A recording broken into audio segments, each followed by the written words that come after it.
Hi folks, welcome to the 6th virtual journey. So things have really developed, things have really changed in these 2 weeks or so since I began the journeys. 2 weeks ago it was us in Israel basically in lockdown, in isolation, in quarantine, and now we've been joined by almost all of you.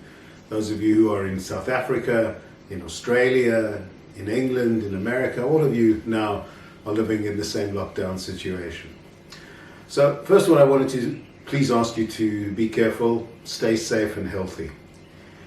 On to our journey. What I wanted to do today on the 6th of our virtual journeys is just to actually look at one small issue, to really focus in on something which I believe makes the journeys that I'm involved with a little different from most other travel experiences. I want to talk about it and give one example, and that'll really in a way be it for the 6th of our journeys. Aware, by the way, that we're probably going to do quite a few journeys together. So one of the things that I'm acutely aware of all the time I do the journeys is how do I make moments special? How do I turn normal tourist situations into powerful experiences?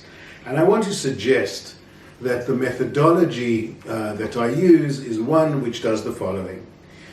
What I try and do is try and make us aware of the elements of time and the element of space wherever we are, assuming that if I can find ways to link a specific place to places further afield, not only to the one place that we're in, and if I can link the time, the moment of time that we're in, to moments in the past, the present in other spaces, or even in the future, that is when these moments and these places take on a very special meaning. I want to give you the best example I have of this. So the date is Tuesday the 10th, 2016. I finish a day of guiding in Berlin. I'm with my group from Beth Am, a community from Los Altos Hills, and I'm lying in my bed in the hotel in Berlin.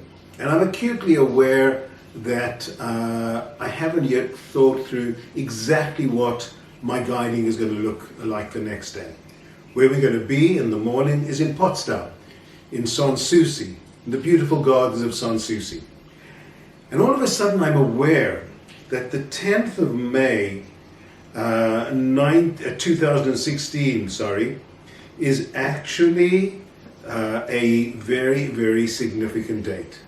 I'm aware that the 10th of May 2016 is a very important date, but not in Germany.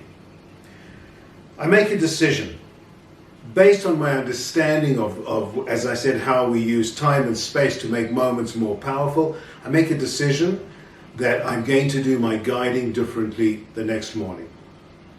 We leave for Potsdam, we get on the bus, we begin walking through Sanssouci, and at about 7 minutes to 10 a.m.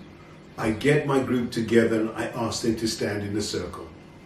And I ask them if they are aware of the date and the time. And they look at me with a very bemused and curious look on their faces. Of course they're aware it's about 7 minutes to 10 and we're in Potsdam just outside Berlin. What else is there that they should be aware of? But I push them a bit harder and I ask them to be aware of what the day is in Jewish time. And then somebody comes up with it and says, well, today is actually Yom HaZikaron, Memorial Day, the day that we remember the soldiers who fell fighting for the state of Israel in Israel. And I say to them, and the time? And the time is just before 10 o'clock in the morning. And then they realize that just before 10 o'clock in the morning is just before 11 o'clock in the morning in Israel. What happens in Israel at 11 a.m. on Yom HaZikaron? A 2-minute siren. We stand in a circle in Potsdam, in Sanssouci Gardens in Potsdam, thousands of miles away from Israel, and at exactly 10 a.m. German time, which of course is 11 a.m. Israel time, we stand quietly, heads bowed for 2 minutes. At the end of the 2 minutes, I read them the following 2 poems. The first one is on your screen at the moment. and it's by Yehuda Amichai. And how does one stand in a memorial ceremony? Erect or bent? Rigid like a tent, or limp as in mourning? Head humbled like the guilty, or raised in defiance against death? Eyes wild or frozen like the eyes of the dead, or shut to view the stars within? And what is the best time to remember? Noon, when the shadows are hidden beneath our feet? Or dusk, when the shadows grow long like longings with no beginning and no end, like God? And then I read a second poem to them. My beautiful boy, I fall in love with you again each and every day. The tape reel of your laughter, the light clear pool of your tears, the rustling happiness of your soul. Even if I walk through the valley of the shadow of death, nothing bad will happen. I only feel longing as you are with me day and night. Such powerful texts, made even more powerful because of the context. One final thought about texts. There is a tradition in the study of Jewish texts that who we are and what we have experienced contributes to our reading of text as much as the words on the page. The same holds true both for the sites we visit and the poems I use.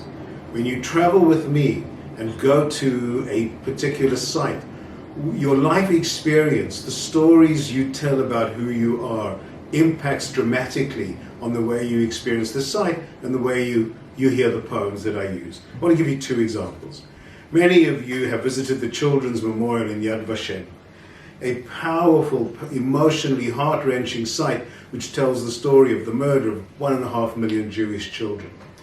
The visit to the Children's Memorial, which stands out in my mind over and above the many, many other visits that I've done, is a visit with a group in which I was told beforehand that one of the people in the group had lost a child, a young child, to Tay-Sachs a year or so before we actually visited the Children's Memorial. For myself and for every other member of the group, that particular visit was different than any other visit I've ever made because of the fact that there was an additional layer of mourning going on, at least for one person in the group, and therefore impacting on all of us as we went through the memorial. The second really has to do with one of the poems I read to you today. I normally read these poems, not in Potsdam, of course, that was a total, by chance I was in Potsdam on Yom HaZikaron. I normally read them when I'm guiding groups in Israel.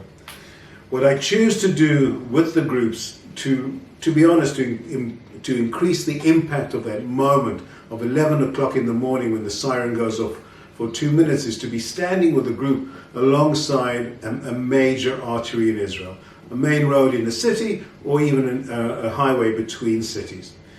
This is the scenario. Just before 11 o'clock, people are aware that the siren is going to go off. All the vehicles stop. People get off buses, people get out of their cars, and they stand at attention, waiting for the siren to go off. It is eerily quiet before the siren goes off. The siren then sounds for 2 minutes. People then get back in their cars, and life continues. What I do after the 2 minutes is I read the two poems to my groups. One year was different from any of the other years. Just before 11 o'clock on that morning, one of the leaders of the group that I was guiding told me that I should be aware that in this group was a woman whose son had been murdered just prior, a couple of months prior to her coming on the trip to Israel. I started reading the extraordinary poem by Natan Yonatan, which I read to you earlier on, and I'm going to read to you again because the context has now changed. My beautiful boy, I fall in love with you again each and every day. The tape reel of your laughter, the light clear pool of your tears, the rustling happiness of your soul. Even if I walk through the valley of the shadow of death, nothing bad will happen. I will only feel longing as you are with me day and night. By the way, Natan Yonatan wrote this poem after his son was killed in the Yom Kippur War. I read the poem And then I see her standing opposite me with tears welling up in her eyes. And every time I read this poem since that moment, I see her standing in front of me. Moments like these are the reason we journey together. These are moments of intense humanity, moments through which we reach out and hold others and make it clear that we are with them. Folks, I look forward to seeing you on our 7th journey.